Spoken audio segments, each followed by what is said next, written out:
Hello, welcome to or back to my channel. My name is Stevie. This is Stevie Reads. Sorry if it's a little bit dark from this angle, but it is September 22nd, the first day of fall, and where I live, it is actually feeling like fall. I just checked the weather when I was getting dressed and the high today is gonna be 69. I'm literally wearing a hoodie and I'm not gonna sweat my tits off. What an amazing day. So it is still kind of dark right now, but I feel like that's just how it's gonna be in the fall winter time when I do my morning updates. Anyway, I'm going to try to zip through this intro because there's a lot of books to go through, but essentially I've done this video once on my channel before where I try to find a new favorite author. I'll link it down below if you want to watch because I was successful in that video with finding a new fave, but essentially I don't count an author as a favorite author unless I've read 3 books by them that I've given 5 stars. I think I also have a video where I go through the list of all of those authors, so I will just link everything. But anyway, I finally have 3 books right now on my shelves where if when I read one of them and I give it a 5, that is going to move that author up into the new category of favorite. So I don't know the order in which I'm going to read these books, but let's start off with Tessa Dare. I read the first book in this series as well, but I don't own it. It's on my Kindle. I forgot the name of it. The Duchess Deal. That was the first Tessa Dare I ever read. I gave it a 4 and I enjoyed it, but then I pulled the Wallflower Wager out of the TBR jar in one of those episodes and I was so shocked that this was a 5, but I loved this couple. Their chemistry, especially this main girl character, she was just so funny. So the Wallflower Wager was a 5 stars. I loved it. And then there's also a video on my channel where I read the entirety of the Stud Club trilogy. So I believe the other 2 were a 4, but One Dance with a Duke and 3 Nights with a Scoundrel I enjoyed, but Twice Tempted by a Rogue was 5 stars. I loved this main man. What was his name again? Reese. Oh, of course his name was Reese, but so far Miss Tessa Dare has gotten 2 5 stars, and in this video I want to pick up the first book in the other series that I bought from her, the Spindle Cove series. So I was debating on doing a video like I did with Stud Club where I just read all 5 of these at once and read the whole series, but I think I'd get burnt out on the genre reading them back to back to back to back to back, and I want to give all the books their best chance at being a 5 and loving it. So I need to start at the beginning, read book 1, which is A Night to Surrender. The cover is so camp. I just love the look of these historical fiction romance pocketbooks.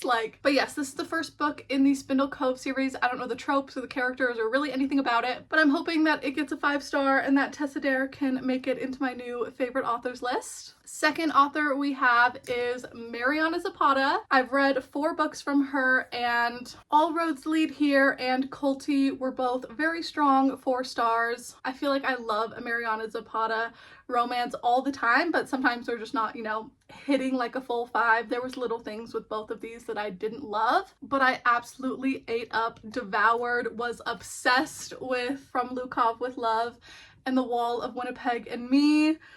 Oh my god, can Mariana Zapata do a spicy slow burn romance just like literally nobody else? I'm obsessed and fucking in love with her, and she put out a new book this year with no warning. Literally, I feel like nobody knew about The Things We Water until she literally dropped it and was like, oh yeah, guess what? I just dropped a new book. Actually insane. It's also ginormous and a paranormal romance. It's her first foray into paranormal, and I see a little wolf on the cover, so I am so excited to read this. I don't know if I'm going to annotate it, but I know I'm going to physically read it, and I've been nervous since I hauled it in May when it came out because it is 700 pages, literally 703. So that is so ridiculous for a paranormal romance. Why is it 703 pages? I don't know, but it's Mariana Zapata and I have to fucking read it, so can't wait. The Things We Water. And then our last author, all of these authors are women, I'm just realizing that. Love that for me. Anyway, Miss Taylor Jenkins Reid. I've read these 4 books. They're her standalones that are not romance, but some of them have a romantic element. They're very just adult contemporary lit fiction, and I really enjoyed The 7 Husbands of Evelyn Hugo and Malibu Rising, but both of these were 4 stars. Really good times, but not quite 5s. But I adored Daisy Jones and the Six and Carrie Soto is back. Both of these female main characters, I am addicted, and especially the audiobook for this one. I think it was the first audiobook I ever listened to, and it set my expectations unrealistically high because of the full cast and like everyone's narration in this. I am just so addicted. I honestly want to reread and listen to it very soon. But before that, we are going to pick up her brand new release, Atmosphere. This also just recently came out this year, and I have heard people talk about it, not really specifics on the story, but just people reading it and being like, it's so fucking good, pick it up right now. So I'm gonna do just that, and I'm going to read Atmosphere, which finally, that means the TBR for this video is these 3 books. Excited for all of them, not really nervous, only nervous about the fact that this is 700 pages and I'm going to physically read it. But I do have the audiobook for both Atmosphere and The Night We Surrender, so I think I'm gonna have a good time listening to both of those. And now I just need to decide which book we're gonna start with. And my most recent read was the Hunger Games prequel, The Ballad of Songbirds and Snakes, which I feel like took such a mental load to read. I hated the main character, so it was a lot of like hate reading, and I read it because I loved the original trilogy, but it wasn't the funnest read ever. And I think I just want to pick up something campy and ridiculous, especially since I'm going to listen to this on audio. I think it's just going to be the easiest read. So I'm going to start with A Night to Surrender by Tessa Dare. I'll read the back really quick to give you a succinct synopsis, but our main girl, her name is Susanna, and our main man is Victor. Of course, he is an earl, but it says that Susanna has no use for aggravating men, and Bram has sworn off interfering women. The scene is set for an epic battle, but who can be named the winner when both have so much to lose? I do love a hate to love romance, way better than a friends to lovers for me. I love when, you know, there's that like, I don't want to like you, but I do. So let's read the first line, see where we're starting off. She dedicated this book to her mom. That's funny. Chapter 1, Sussex, England, summer 1813. Okay, it's set in the summer and I'm just entering fall, but that's okay. Bram stared into a pair of wide, dark eyes. That's the main male character, so I think we're gonna have dual POV, which I love in a romance book. Eyes that reflected a surprising glimmer of intelligence. This might be the rare female a man could reason with. Oh no. This might be the rare female a man could reason with? I feel like Victor is gonna have some rude awakenings in this book. But okay, cool. I'm going to start listening to this book this morning. I gotta head out to work right now, but I'll let you know when I'm halfway, what I'm thinking about it. Fingers crossed I fall in love and it's 5 stars and I'm obsessed. Okay, hello. Next morning. It is Tuesday and I'm not quite halfway through this book yet. Halfway is chapter 16 and I'm up to chapter 12, page 134. But I feel like by the time I get to work, I'm going to be halfway. So I'm doing this update now. I am enjoying this so much. Like, when I do have time to listen to a chapter, I'm so giddy to like put on my headphones and press play. And I think that's why I love listening to historical fiction romances. I can't remember the last time I even physically read one because the accents are so fun. Like, it literally feels like to me that I'm listening to an episode of Bridgerton or like a Bridgerton podcast. Like, adore the audiobook, but also the story has been really fun so far as well, especially the setting of Spindle Cove. And I feel like because this is a 5-book series that we're already meeting characters that are going to be in the next books, but Spindle Cove is a destination for a certain kind of women. Like, everybody who's there is an oddball in their own way, either like overly shy or overly eccentric, or one woman's really into rocks and like geology, and all the women there believe that, you know, a woman's worth shouldn't begin and end if she's married. There's a lot more to people, and Victor just like recently moves there, and he got tasked by Susanna's father to create a militia in Spindle Cove just to be safe and precaution in case anything happens. Like, when her dad was explaining it, he was like, you don't get the army ready when you know enemies are coming, you get it ready well before that. So Victor has to create an army of 25 strong men before he's able to leave, move on with his life, go to like a place that's not Spindle Cove. He's not loving it there so far. On the back, it's like, it's a simple mission made complicated by the spirited, exquisite Susanna Finch. a woman who is determined to save her personal utopia from the invasion of Bram's makeshift army. So Susanna is kind of like not running Spindle Cove, but everybody always asks themselves like, what would Mrs. Finch do? And always goes to her for advice and everything. So she loves living there. She's 25, which at this point has made her a spinster. Crazy that 25, she's already like, I'm too old to be wed. And he is the new Earl Victor, he's 29. So there's that hate to love aspect, but from the very beginning they have had this insane sexual chemistry. Like, I'm pretty sure the first time they met he kissed her on the lips, and like every single interaction they have they find some way to like touch, and it is very, very, very lustful. That's their main shtick because they hate each other's personalities.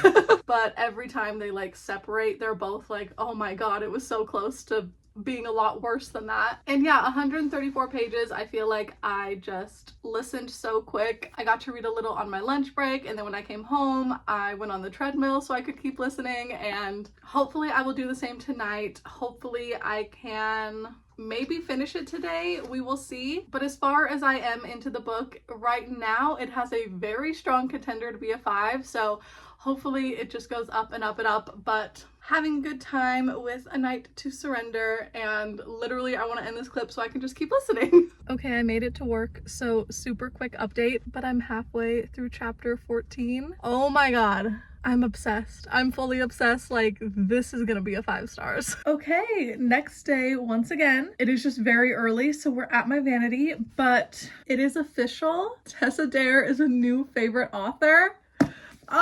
This book was literally perfect and exactly what I was wanting to like start this video off with. Just such a quick, easy audiobook, but also like there was some depth to this story. These characters weren't like one note whatever couple. They confided in each other early on. He has an injury, like a very recent injury to his knee, and she has a lot of trauma from her childhood with like doctors, and as we all know, women's health wasn't the top priority in the early 1800s, so she has had to go through a lot of unnecessary medical things. And the way that they came together and were there for each other, and just like the whole ending, I loved this so much. And like especially the third act breakup can really annoy me in a romance if it's like feels unnecessary or just like a way for the characters to have this reuniting moment, but it felt very realistic in this one. I love how the characters just like chose each other, and yeah, it was so good. Fully a 5 stars, and I really can't wait to read the next books in this series too. I'm just like staring at them on my little shelf over there, but the setting was what made this story feel like fun and lighthearted, because the characters themselves did have real life problems, but the setting of Spindle Cove is so cute. Like the female friendships and honestly just the whole vibe of the little town is adorable, and I definitely want to continue in this series. I don't know when, maybe my next series knockout I can pick up book 2 or something, but Tessa Dare has officially made the favorites list, and I have 4 more books in this series. Life is good. And then I was debating which 2 books to start today, and even though I just read a romance, I think I'm going to pick up The Things We Water just so I can give myself an audiobook break, and we'll finish off the video listening to Atmosphere. But this is probably going to take me a while too.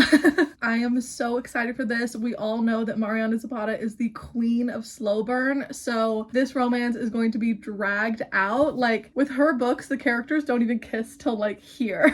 It feels torturous, but it is so good. So I'm hoping that she does it again, and the length always feels intimidating, but I do feel like I just fly through her books, so we're gonna manifest that. Okay, so the 2 main characters are Nina and Henry. It says Nina needs help. We don't really know why, but she just needs help. And the only place she can find it is on a sprawling ranch in Colorado. It's a community filled with magical creatures trying to live their life in safety and peace. Aw, that's kind of like this with Spindle Cove. It's just women wanting to live in safety and peace. And if that ranch is owned by her best friend's hunky cousin, there are worse things in the world than having to live right by Henry Blackrock. Okay, cool. So it is our main girly Nina running off to a magical ranch in Colorado. It also just says, once upon a time, a girl found a magical puppy and her life was never the same again. So I think with the creatures and everything, we're gonna have some cute side characters. But let's see where we're starting.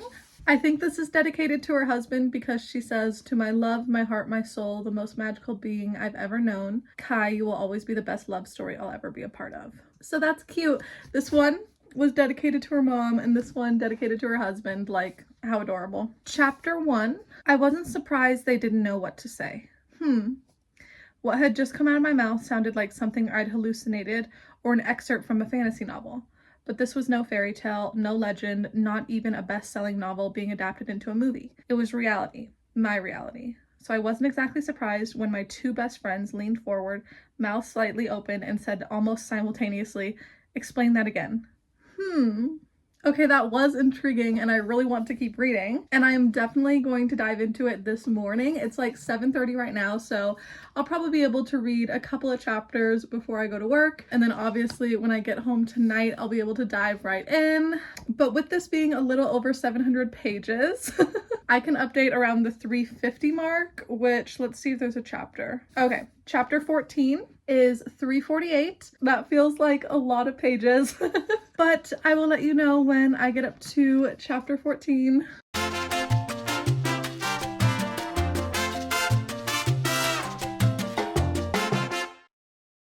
Okay, hello. It is the next day, Thursday night. It is very late. Well, actually not late, it's only 8 o'clock, but the sun is completely gone. And the things we water, I am not halfway, but I'm up to page 218, chapter 10. I am very seriously contemplating DNFing this book, and I feel like I just need to talk it out because I was not expecting that to happen in this video at all. I'm literally looking for a new favorite author, so I thought it was gonna be like banger after banger after banger, but this romantasy setting is not my favorite. We are set in Colorado, which I literally was on FaceTime with Whitney yesterday and she was like, "A romantasy set in Colorado," like making fun because literally it's giving fucking the Sarah J Maas House of Earth and Blood kind of vibe. Like phones exist, but also Sasquatches and centaurs. Like the juxtaposition of both of them is a lot, and I feel like some people are meant to write contemporary novels. Some people can write romantasy. There's some that can do both. Like this happened recently with Ali Hazelwood as well. She put out Bride and I was so excited to pick it up, and that also had a wolf in the story too. And I ate it up and I loved it so much, but with this one, I just wrote on the side of the last page that this whole conversation took me out of the story because they were literally talking about how she's supposed to work now that she's moved out here, and she's like, "I work remote in customer service," talking about the fact that she has satellite internet, but if she can avoid running her generator, she tries to. And like he's like, "Oh yeah, no, that's fine. For tax purposes, there's an address in the town you can use as your place of residence." And I'm like, we're talking about taxes in a romantasy? Like it is taking me out of the story so much. And also these two main characters, Nina especially, I'm not loving, and I am 218 pages into a romantasy book that I feel no chemistry or anything with this couple. Like they've barely had any interaction, which I'm expecting out of Mariana Zapata, but I feel like with her books I feel the tension and I still want them to get together, but I feel none of it in here. And yeah, I'm really just talking myself out of it. I'm DNFing this. I really wasn't planning on doing that. Like I am tabbing it, but as you can see in 219 pages, not a whole lot there, and they weren't even for like quotes that I really loved. Like I don't know, the two books that I love from her too, I read a long time ago, so those might just be like not a one-hit wonder because there's two I really like, but a two-hit wonder from her. I'm really sad because I wanted to just fall into this world and devour it and like eat it up, and it is such a quick read because I literally started it yesterday and I'm over 200 pages, but part of that's because I was on FaceTime with Whitney so long yesterday and we read for a lot of it. But if I didn't have her reading right there too, like I probably would have stopped at 50 pages and then wanted to like watch TV or do something else because it's not a very engaging story. Literally like nothing plot related has happened yet. She's just moved to this town in Colorado, but she's not even like been there 2 days yet. And I don't know, I think I gave it enough of a chance. Like if I feel nothing this far of the way in, it's just not looking good. So that was a very disappointing read and I'm so sad I didn't like it, but this feels kind of like good news, bad news situation because at least I get to jump into something hopefully amazing right after. That's the beauty of being a reader. There's always another book. So, ooh, this one is set in the 1980s. That's cool. I feel like that's not a time period that I read a lot of, but we are set against the backdrop of the 1980s space shuttle program about the extraordinary length we go to live and love beyond our limits. Main character's name is Joan, and I actually was gonna read all of this, but I kind of just want to go into it with that little blurb. Like, sometimes this gives too much information away anyway, so I'm gonna read it either way. Let's just go in blind, but obviously we'll read the first line. December 29th, 1984. Joan Goodwin gets to the Johnson Space Center well before 9, and Houston is already airless and muggy. Joan can feel the sweat collecting along her hairline as she walks across the campus to the Mission Control Building. She knows it's the heat, but she also knows that's not all it is. Her job today is one of her favorite parts of being an astronaut. Ooh, okay. I did just barely read and love a book that was set in space. Finally got around to reading Project Hail Mary, and that book was a 5 stars and so good. So I'm kind of in the mood right now and like in the energy of liking space when normally it just freaks me out and I'm terrified, but that book was so good that not very intimidated by this one, thankfully. And also this one's so much shorter. How many pages? 332. I do have the audiobook out from my library for this, so tomorrow in the morning when I'm getting ready and everything, I will put on my headphones and start listening. And also tomorrow's Friday, so it's so close to the weekend, thank God. But yeah, interesting update. We are DNFing Mariana Zapata, but I've been wanting to pick up this new Taylor Jenkins read, so we're gonna go in with some good vibes. Okay, I'm literally about to sit down and do a morning update, but I look out my window, there's the biggest rainbow ever. Oh my God. Pretty. Oh my God, I literally can't stop looking at it. It's so pretty and like vibrant. Okay, anyway, good morning. A whole weekend went by without me updating you, which is ridiculous. That the fact that it's Monday morning and also this little piece of hair doesn't know where it wants to go. It can't fit in my ponytail, but like, what's happening? You know, I don't understand. So anyway, all I did this weekend was read. I'm only halfway through Atmosphere. So basically what happened is I listened to this on Friday. I think I got like 40% of the way through. So it was a decent chunk and I was enjoying this book. But then for some reason Friday night, I just don't think I was out of the romantasy mood quite yet. And maybe it was the disappointment from this, but I was looking at my romantasy shelves and Friday night I very briefly started The Female by Envy Wright. I literally think I got like 20 pages in or something. I was on FaceTime with Whitney and it was just a couple of chapters before bed, but then Saturday happened and I woke up, I kept reading, got to page 100 or something like immediately, and then Whitney did an 8-hour readathon live stream on her Patreon and I was there for every second of it reading. Like, when I tell you all I did Saturday was read on the couch, like I moved laundry once, I folded some towels, but literally all I did was read this book, and I finished this during her live stream when we were like 6 hours in or something. Like, it was pretty close to the end, but I finished this book. I gave it 5 stars. It is a very, very dark romantasy though, so not for everybody, but I wasn't even going to talk about the plot or anything because this book isn't for this video. But I finished this during the live, and did I pick up Atmosphere right after that? No, I did not. I immediately downloaded book 2 of this series on my Kindle. Her Mails. I bought this, downloaded it, and kept reading during the live. But even after Whitney logged off, I had a dinner and then I just read for the rest of the night, and I think I got to like 80% of this book before I went to sleep on Saturday. And then yesterday on Sunday, I immediately jumped into book 3, and thankfully this is the last book in the series. Well, there are more, but they're following different characters, so this is the last one with like the same main characters. But I'm on page 294, 72% of the way through, so, you know, I think it's just safe to say that I got a tiny bit sidetracked, which I just think is so funny because this one is a little under 400 pages.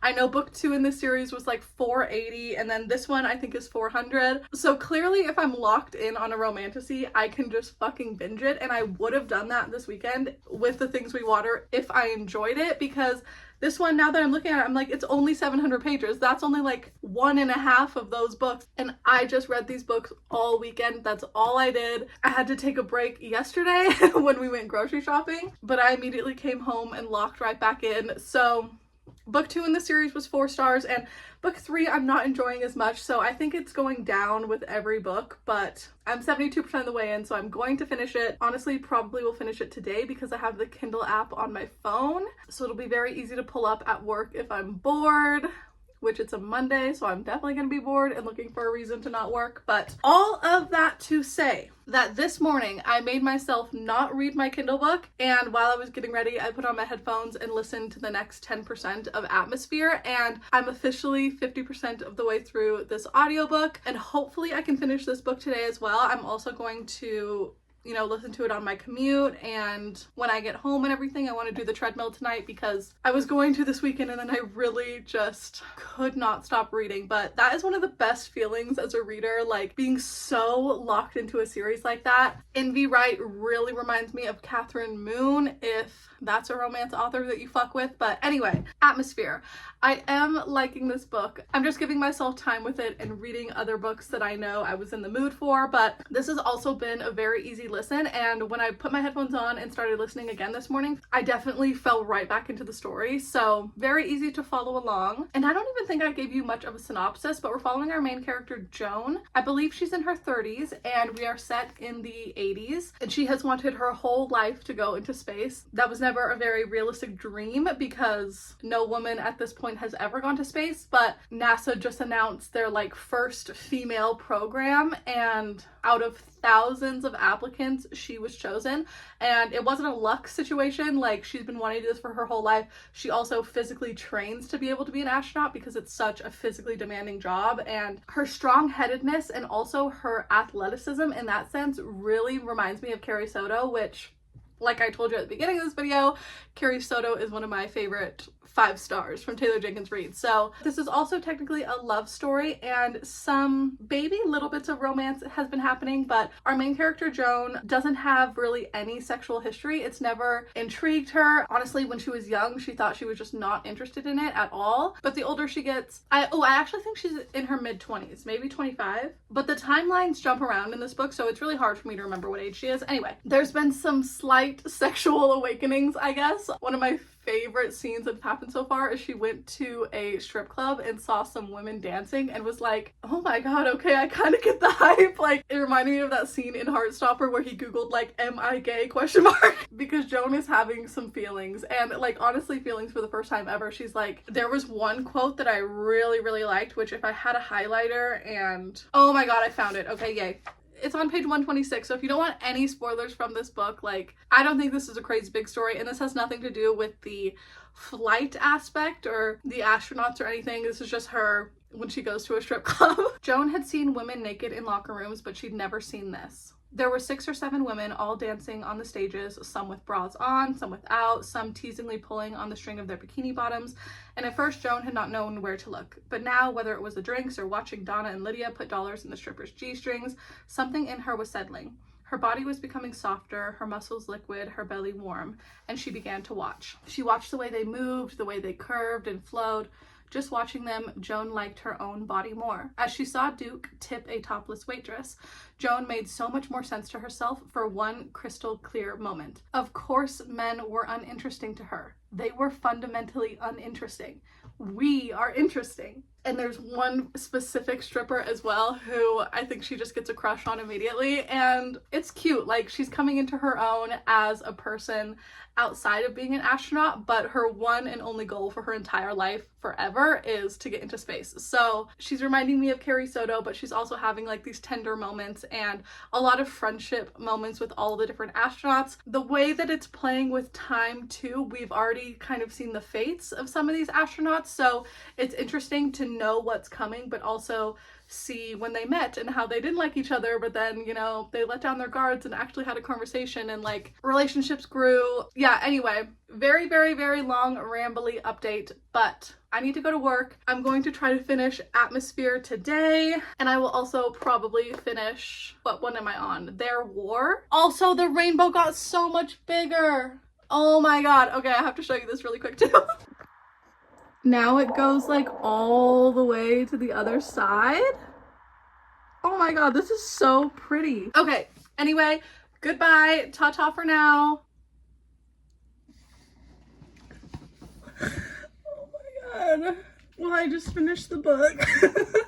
I have tears down my neck. Oh my god. That was so sad. Okay, atmosphere. Let me grab the dust jacket. Well, I just finished this 2 seconds ago, so I still have a lot of emotions. And the ending of this was absolutely heartbreaking and so sad. I mean, if a book made me cry like that, I have to give it 5 stars. That was so good. And I also really like this book for the conversations on like identity, whether you're in a relationship or not in a relationship, how you're still a person with like wants and needs and goals. Our main character, Joan, has a sister who is probably the most selfish character I've read in a long time, but she really looked down on her for her inexperience, and I just loved Joan's opinions on all of that. And I just really liked Joan as a main character. I like the setting of the 80s in here, and despite the tears, I do really love how this just ended. It got me for a second there. Yeah, this was 5 stars. This was so good, and I loved it. And I got a new 5-star and a new author favorite, so that's amazing. At least the bookends of this video were 5 stars. Also, in case you're wondering, I finished the Kindle book yesterday or last night. Their War, I ended up giving this a 3. So sadly, I do think every book in this series gets worse and worse, but if you're interested in the first one, recommend that. But in this video, we read A Night to Surrender, and now I really cannot wait to keep reading the Spindle Cove series. The fact that I have 4 more, what a time to be alive. Like, obviously I like Tessa Dare as an author. Her books are really fun, but just the setting of Spindle Cove was so cute. And for historical fiction, like, normally the women in those books aren't the most empowered. They don't have a lot of agency, and a lot of historical fictions, I feel like the female character is very copy and paste, just like an inexperienced woman. But the setting of Spindle Cove is full of a bunch of weirdos, so I definitely want to continue the series. The first one was amazing, perfect, love it. Especially the audiobooks. Like, hopefully the second one is at my library because I really want to put it on hold. They're just easy, quick listens, and yeah, I just love Tessa Dare. Most disappointing book, The Things We Water by Mariana Zapata. It's fine, it is just not the romantasy book for me, and I will donate this. I probably need to take my tabs out and just throw them away, but she's gonna go in the unhaul closet for a while until I do another unhaul, which is probably gonna be in another 6 months. So disappointed, but it's okay. I did, you know, read 3 romantasy immediately after this to just get that romantasy itch that I was wanting, so that's fine. And then the beautiful, heartbreaking atmosphere. Nobody is surprised that this was so well written. Like, Taylor Jenkins Reid was born to be an author. She just does it like nobody else. She is the it girl for a reason. But wow, the last 30 pages of that, like, I was feeling all the feelings. That was really emotional. And now I'm all caught up on Taylor Jenkins Reid, well, at least the ones that have come out in the newer years that I'm interested in. So can't wait till she puts out another book. She is an auto-buy author. Even before she was technically a favorite, but now I'm just gonna read everything that she writes till the end of time. But we went on a journey and we were very successful. I have 2 new favorite authors, and I just love that for me, so yay. But if you made it all the way to the end, thank you so much for watching. All my socials are linked down below like always, and I will see you next Wednesday for another video very soon. Bye.